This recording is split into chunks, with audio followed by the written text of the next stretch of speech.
지난주 말씀을 간략하게 정리를 해보면서 오늘 말씀으로 이제 넘어가겠습니다. 우리는 지난주에 6번째 재앙인 악성 종기, 바로 몸에 일어나는 피부병에 대해서 우리가 살펴봤습니다. 내 인생에 있어서 악성 종기와 같은 것들을 이제 해고해야 될 텐데, 이제 사람을 파이어하는 게 아니고 내 몸에 있는 것들을 해고해야 될 텐데, 그게 무엇일까? 두 가지로 한번 살펴봤습니다. 첫 번째는 나의 결핍을 채워주고 위로해주는 하나의 멘토였습니다. 내 멘토가 나에게 조언해주는 일은 너무나 중요했지만, 그러나 그 멘토의 조언이 내 인생을 결정하거나 내 인생의 목적이 되어서는 안 된다라는 사실을 말씀을 통해서 보게 되었습니다. 마술사들 기억나시죠? 마술사들이 자기 온몸에 종기가 붙은 것을 보고 바로를 떠나가 버립니다. 그렇지 않습니까? 최고의 멘토가 사람이 아니라 하나님이시라는 사실을 우리가 믿음으로 고백할 수 있어야 하겠습니다. 두 번째는 내 인생의 멘토, 바로 마술사들이 바로의 곁을 떠나버렸습니다.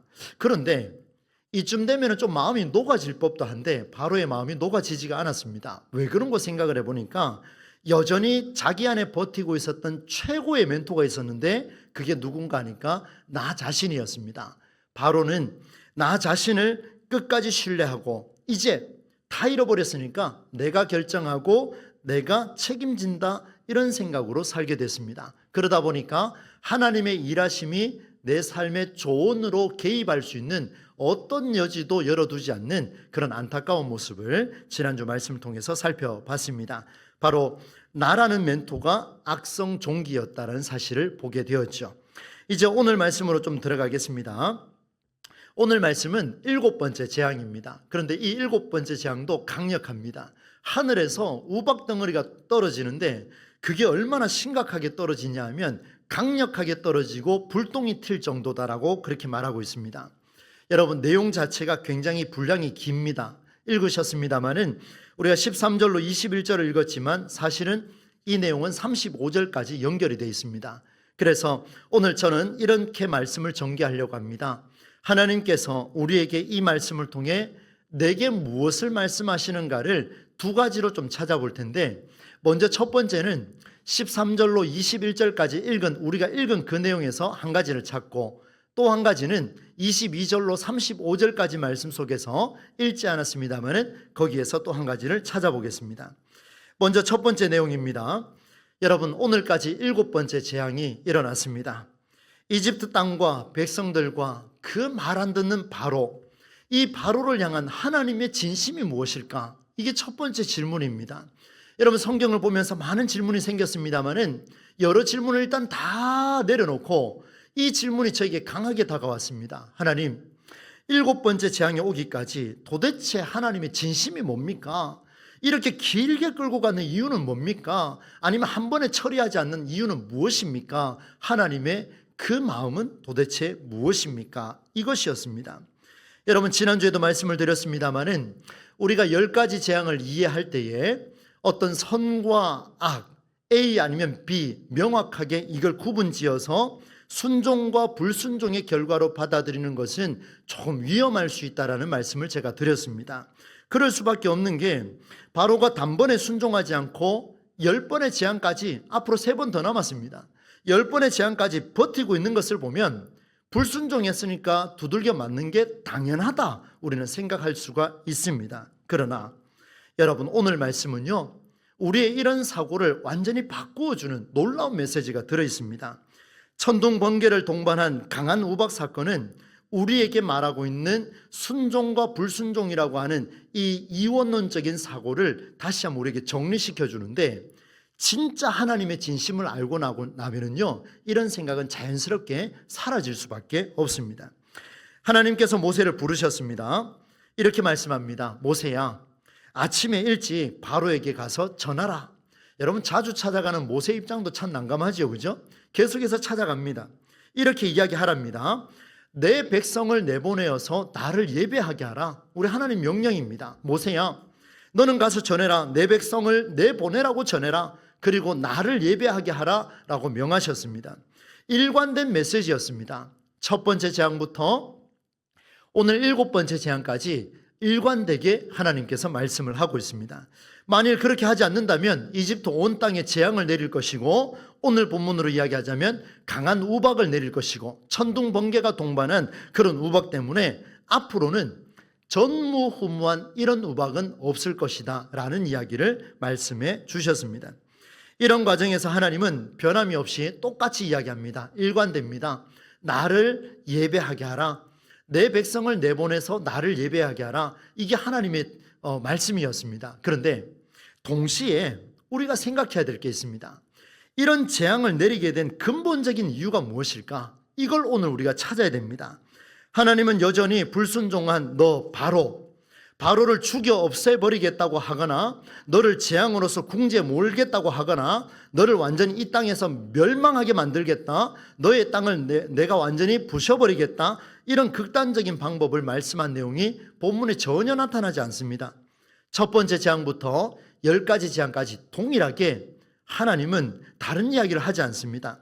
어떤 이야기를 하시는지 그 의도를 한번 보도록 하겠습니다. 여러분 14절로 16절 말씀인데요, 새한글 성경으로 제가 읽겠습니다. 이번에는 내가 너의 마음에 또 너의 신하들과 백성에게 온갖 재앙이 닥치게 할 것이다. 하나님 좀 많이 열이 받으신 것 같아요. 그래서 온갖 재앙을 닥치게 할 건데, 그러면 온 땅에 나와 같은 신이 없다는 것을 네가 알 것이다. 뭔가 좀 의미심장합니다. 그리고 15절을 보시면 말씀 보십시오. 지금 내가 내 손을 펼쳐 너와 너의 백성에게 돌림병이 돌게 했더라면, 가정하고 계십니다. 돌게 했더라면 어떤 일이 벌어지냐? 너는 땅에서 뿌리 뽑히고 말았을 것이다. 너는 끝났을 것이다. 너는 죽었을 것이다. 이렇게 말씀하시는 거예요. 그러니 보십시오. 하나님의 마음이 지금 바로를 죽이거나 바로를 뿌리 뽑거나 이게 지금 목적이 아닌 거예요. 진짜 목적은 16절입니다. 함께 한번 읽어보겠습니다. 시작. 그렇지만 너를 그대로 둔 까닭이 있다. 내 능력을 내게 보여주어 내 이름을 온 땅에 널리 알리려 했기 때문이다. 하나님의 진심이 드디어 나타났습니다. 여러분, 하나님께서 바로를 죽이고 바로를 못 살게 굴고 바로를 괴롭혀서 이렇게 하는 게 목적이 아니라 분명히 말씀하셨어요. 돌림병이 돌게 해서 나는 너를 죽일 수 있지만 나는 그렇게 하지 않았다. 왜? 내가 너를 그대로 둔 까닭이 있다. 이유는 내 이름을 너를 통해서 온 땅에 널리 알리려 했기 때문이다. 이게 진짜 목적이라는 것을 보여주고 있습니다. 완전히 다른 이유죠. 여러분, 우리가 생각할 때 한번 보십시오. 하나님께서 바로가 말을 듣지 않으니까 계속해서 재앙을 내보내고 끝내 바로의 아들까지도 죽이게 됐다. 우리는 이렇게 보고 있지만 그건 문자적인 이야기고, 성경에 깊이 들어가 보시면 진짜 하나님의 마음은 제거하는 게 목적이 아니라 그로 하여금 돌이키게 하는 게 하나님의 목적이라는 것을 명확하게 우리에게 보여주고 있습니다. 그 이유를 뒷받침하는 하나님의 마음이 또 있습니다. 한번 볼까요? 19절로 21절 말씀입니다. 새 한글로 읽어드리겠습니다. 그러므로 지금 사람을 보내어 너의 집짐승과 들판에 있는 모든 것, 곧 들판에서 마주치는 사람이든 짐승이든, 그 다음에 뭐라고 되어 있습니까? 함께 읽습니다. 모조리 안전한 곳으로 들어가게 하여라. 여러분, 새한글 성경이요 너무나 쉽게 풀어내놨습니다. 뭐라고 되어 있냐면, 너는 지금 사람을 보내서 너의 집짐승과 들판에 있는 모든 것을 사람이든 짐승이든 가리지 말고 모조리 안전한 곳으로 들어가게 하여라. 집에 모아두지 않으면 거기에 무엇이 떨어진다고 기록하고 있습니까? 우박이 쏟아져 그것들이 맞아 어떻게 됩니까? 죽을 것이다. 여러분, 이제 하나님 마음이 드러난 거예요. 지금 보십시오. 그 다음에 또 뭐라고 되어 있냐면, 그러자 파라오의 신하들 가운데서 여호와의 말씀을 두려워한 사람은 자기 종들과 집짐승을 집 안으로 피하겠다. 그리고 21절, 그러나 여호와의 말씀을 마음에 두지 않았던 사람은 자기 종들과 집짐승을 들판에 그대로 두었다. 이렇게 결론을 내리고 있습니다. 여러분, 이 말씀을 잘 새기시고 경청해 보시기 바랍니다. 뭔가 좀 이상하지 않습니까? 여러분, 못 느끼셨습니까? 저는 성경 읽으면서 여기서 완전히 막혀버렸습니다. 하나님, 주님께서 모세를 통해 말씀하실 때는 내 백성을 내보내라, 내 백성을 내보내어 나를 예배하게 하라, 하나님을 예배하게 하라 분명히 말씀하셨는데, 아니 그 목적을 일관되게 말씀하셔놓고는 이제 와서 무슨 얘기를 하시냐면 바로에게 전하라. 너는 지금 나가서 사람을 시켜서 온 땅에 있는 모든 사람들과 짐승이든 안전한 곳으로 다 대피시켜라. 이 무슨 말입니까? 그들을 살려주겠다는 이야기입니다. 지금 이스라엘 백성을 내보내지 않고 있는 그 바로의 완고함에 하나님 도리어 뭐라고 이야기하시냐면 내보내라, 예배하게 하라 해놓고 그 다음에 그들을 살려주는 작업을 지금 하나님이 하고 있다는 걸 보여줍니다. 무슨 말입니까? 하나님은 지금 이스라엘을 괴롭히고 때리고 멸시했던 그 반대편에 있던 원수 같은 자들의 생명을 그냥 내버려 두지 않겠다고 말씀하고 있습니다. 얼마나 놀라운 하나님의 사랑의 말씀입니까? 여호와께서 말씀하신 내 백성, 이제 여러분에게 말씀을 드립니다. 하나님이 첫 번째 재앙부터 지금 10가지 재앙까지 계속해서 말씀하시는 것은 내 백성입니다. 하나님의 백성입니다. 그런데 이 내 백성이라고 하는 것은 특정한 지역이나 혈연이나 특권의식이라는 것이 아니라는 것을 보여주고 10번째 재앙이 이르게 때까지 하나님께서는 바로를 경고하셨습니다. 너 그렇게 살면 안 돼 라고 경고는 하셨지만 동시에 뭐라고 말씀하셨냐면 내 백성을 내보내라고 말씀하셨습니다. 무슨 말입니까? 첫 번째 재앙부터 10번째 재앙까지 내 백성을 내보내라고 표현하신 것은 모세와 아론이 하나님을 만났을 때 하나님이 이렇게 말씀하셨습니다. 내 백성 이스라엘을 바로로 하여금 내보내게 하라 딱 한 번 말씀하시고 실제로 재앙이 들어가는 피재앙부터는 하나님은 내 백성 이스라엘이라는 표현을 쓰지를 않습니다. 여러분 성경 읽어보셔야 돼요. 그런 것을 쓰지 않습니다. 뭐라고 쓰시냐? 내 백성밖에 쓰지 않습니다. 이스라엘이라고 쓰지 않는 거예요. 그렇다면 여러분, 주님께서 내 백성이라고 하신 것은 혈연과 지연 등으로 묶어진 선택받음이 아니라 오늘 20절과 21절 말씀이 내 백성이 될 자격이 있다는 것을 보여줍니다. 다시 한번 여러분 20절 21절 말씀을 새 한글 성경으로 우리가 함께 한번 읽어보도록 하겠습니다. 함께 읽겠습니다. 시작. 그러자 파라오의 신하들 가운데서 그 다음 중요합니다. 읽습니다.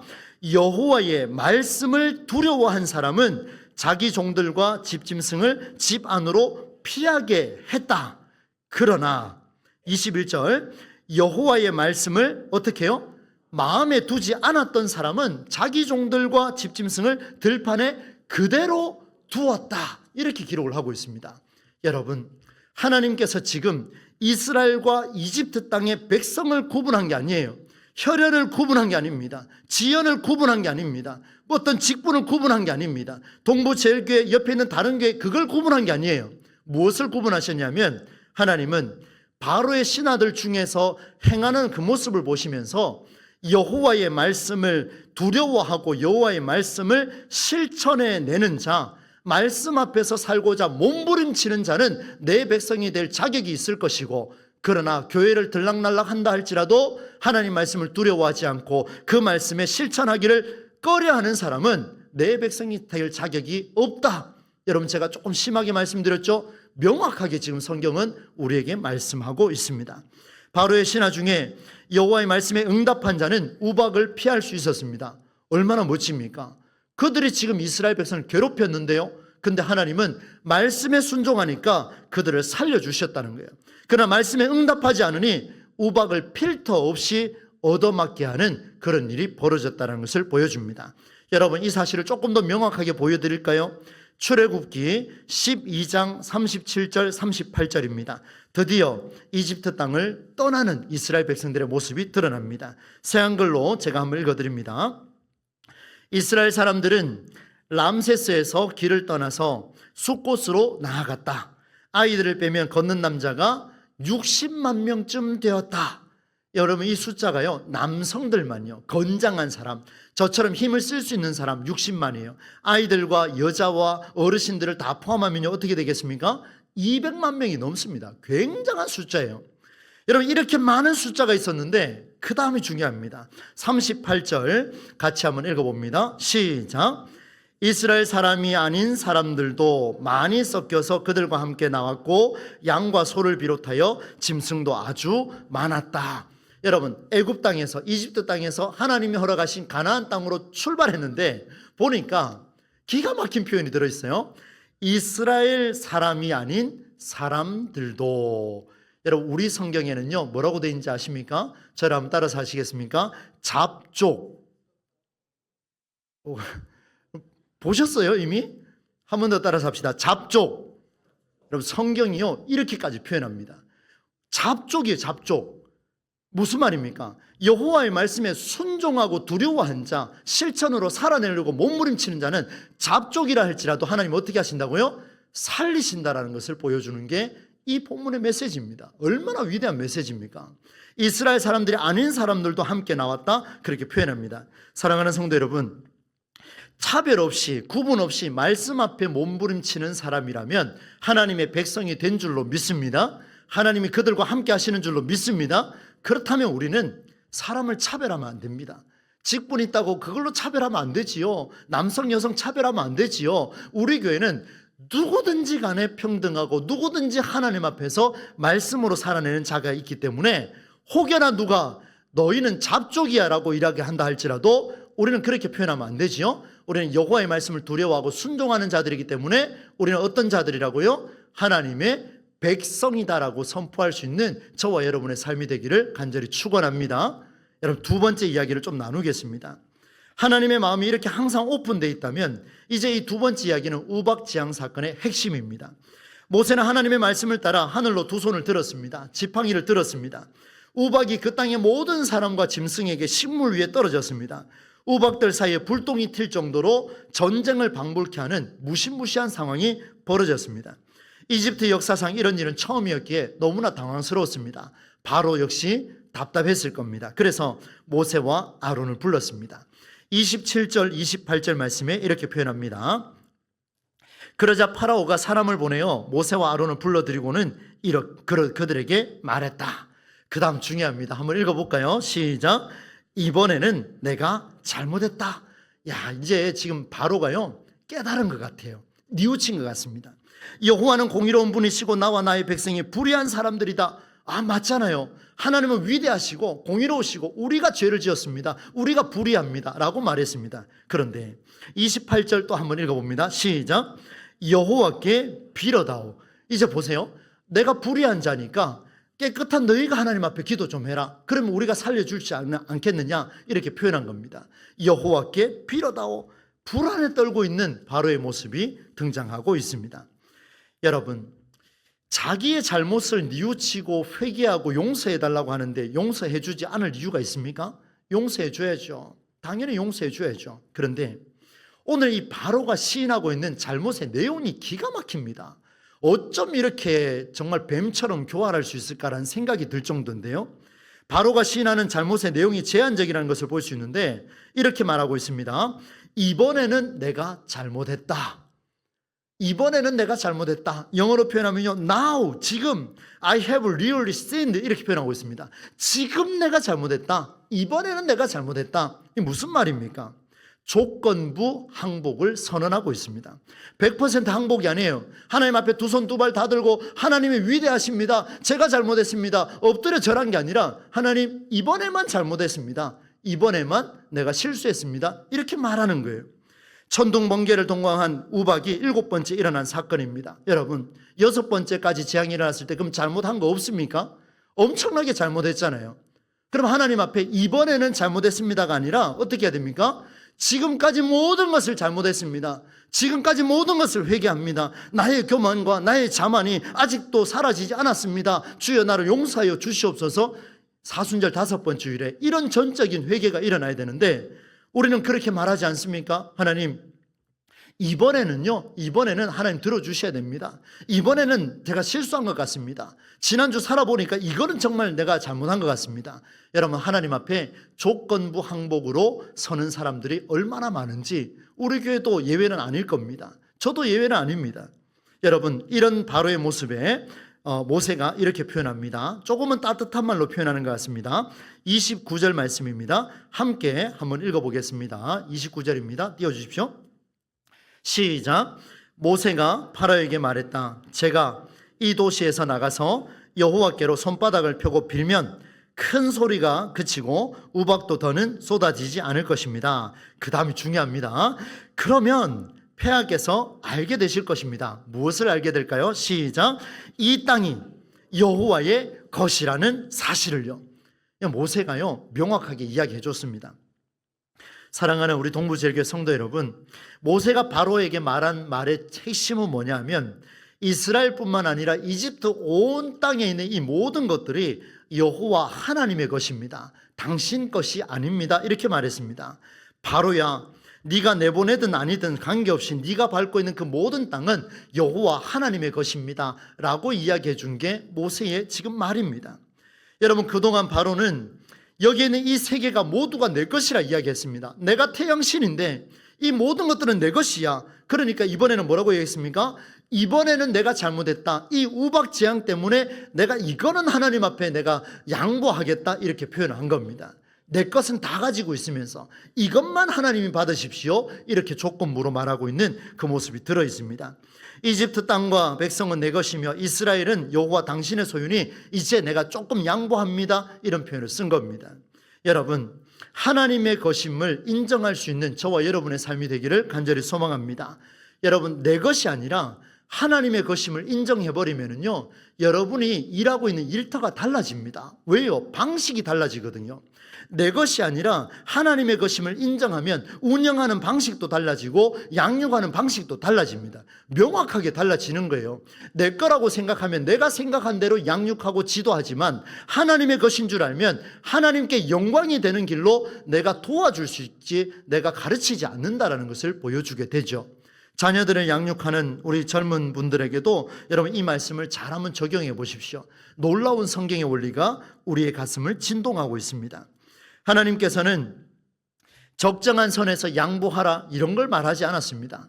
이번에는 하나님이 대학 합격하게 해주십시오 이걸 말하지 않았습니다. 하나님, 이 아이가 이제 고3이라서 시험을 준비하는데 올 한 해 동안 시험을 준비하는 중간 남아있는 모든 생애를 하나님 앞에 바칠 수 있는 결단이 올 한 해 동안 일어나게 하여 주시옵소서. 할렐루야. 제 딸이 고3이라서 제가 이렇게 기도 시작했습니다. 기도 안 해주실 겁니까? 얼마나 멋진 기도입니까? 성적이 좋고 나쁘를 떠나서 하나님, 올 한 해 동안 하나님 앞에 매달려서 남은 생애가 하나님의 것인 줄 알고 하나님을 위해 살아가는 귀한 자녀가 되게 하여 주시옵소서. 여러분, 우리 교회가 그런 교회 되지 않겠습니까? 우리 교회 학교가 그런 교회 학교가 되어야 되지 않겠습니까? 여러분, 이렇게 말씀드린 이유가 있습니다. 하나님께서는 우리를 위해서 독생자 예수 그리스도를 보내주셨습니다. 사순절 5번째 주일입니다. 우리에게 조건부 항복하셨습니까? 제한적으로 보내주셨습니까? 하나뿐인 아들을 그냥 보냈습니다. 100% 조건부가 아니라 100% 우리에게 보내주셨습니다. 하늘의 미랄이 되어서 죽기 위해 오신 사건이 바로 이 사건 아니겠습니까? 그렇지 않으면 열매를 맺을 수 없으니까 나를 위해 오신 그 주님의 행보는 너의 것과 내 것을 구분하기 위해 오신 게 아니라 세상을 사랑하시는 이스라엘뿐만 아니라 애굽 땅도 사랑하시고 이집트 땅도 사랑하시며 오늘 우리를 사랑하시고 그 모든 사람, 여호와의 말씀을 두려워하고 순종하기를 원하는 그 사람이라면 모두를 살리고 싶어 하셨던 하나님의 올인, 영어로 표현하면 올인이죠. 올인하셨습니다. 우리에게 올인하셨습니다. 주님은 우리에게 부분적인 신앙이 아니라 여호와 하나님의 올인을 원하셨고 우리 또한 하나님께 올인하기를 원하고 계신 분이 하나님의 은혜인 줄로 믿습니다. 이제 말씀을 정리를 해보겠습니다. 2가지를 말씀을 드렸는데요. 먼저 첫 번째는 여호와 하나님이 내 백성이라고 표현했습니다. 여기에 내 백성은 이스라엘만 칭하는 게 아니라는 게 오늘 본문에서 드러났습니다. 그래서 오늘 우리도 잡족 같은 인생들이라 할지라도 그러나 여호와 하나님의 말씀을 두려워하고 그 말씀에 실천하고자 몸부림치는 그 한 사람이 있다면 그야말로 하나님의 백성, 내 아들, 내 딸이라고 말씀하시는 하나님 은혜가 이 한 주간 우리에게 들려지리라 저는 확신합니다. 여러분, 성경의 말씀을 두려워하고 실천하실 수 있는 저와 여러분의 삶을 되시기를 바랍니다. 여호와의 이름을 드러내는 삶을 살고자 몸부림치는 인생이 되기를 바랍니다. 나 아닌 다른 사람을 차별하거나 구별하거나 이렇게 살지 마시고 나부터 하나님 앞에서 그 말씀을 두려워하고 내가 실천하겠노라 하나님 앞에 결단하는데 어떻게 결단하느냐? 이번에만 하겠습니다. 이번에만 잘못했습니다. 이번만큼은 사업장을 좀 살려주십시오. 그러면 제가 다 갖다 바치겠습니다. 이게 아니라 하나님, 이번에만 잘못했습니다가 아니라 하나님, 지금까지 하나님 앞에 서지 못했기 때문에 오늘 제가 이 말을 하고 있군요. 주여 나를 용서하여 주옵소서. 내 남은 생의 모든 것들, 내 사업장과 내 일터와 내 자녀들과 내 배우자와 내 교회 공동체 모든 곳을 하나님의 것으로 인정하고 하나님이 만들어 가심을 제가 믿음으로 고백할 수 있게 해달라고 기도하실 수 있는 저와 여러분의 삶이 되기를 간절히 소망합니다. 말씀의 구절을 제가 이렇게 정리를 했습니다. 한번 들어보십시오. 결론적으로 성경은 하나님의 전적인 소유권을 인정하는 당신의 삶이야말로 하나님의 전적인 소유권입니다. 하나님의 말씀을 두려워하는 내 백성으로 살아가는 신앙의 삶으로 연결해 주실 것이다. 이 놀라운 성경의 원리를 오늘 본문이 우리에게 알려주고 있다. 이 모두가 이 일에 여러분, 하나님의 말씀이 살아있음을 믿고 그 말씀을 실천해내시고 오늘도 차별하지 아니하고 하나님의 것인 줄 알고 그들을 하나님의 것으로 인정하고 내 것이 아니라 그들을 하나님의 것으로 올려드릴 수 있는 그런 삶에 이 한 주간 살아갈 때에 구경하는 조연이 아니라 그 일의 주연이 될 수 있기를 간절히 소망합니다. 그 길 끝에 하나님의 놀라운 일하심이 여러분의 눈에 선명하게, 오늘 모세가 보는 것처럼 여러분의 눈에 선명하게 일어나게 될 줄로 믿습니다. 이 모든 복이 저와 여러분에게 함께 하기를 우리 주 예수님의 이름으로 간절히 축원합니다.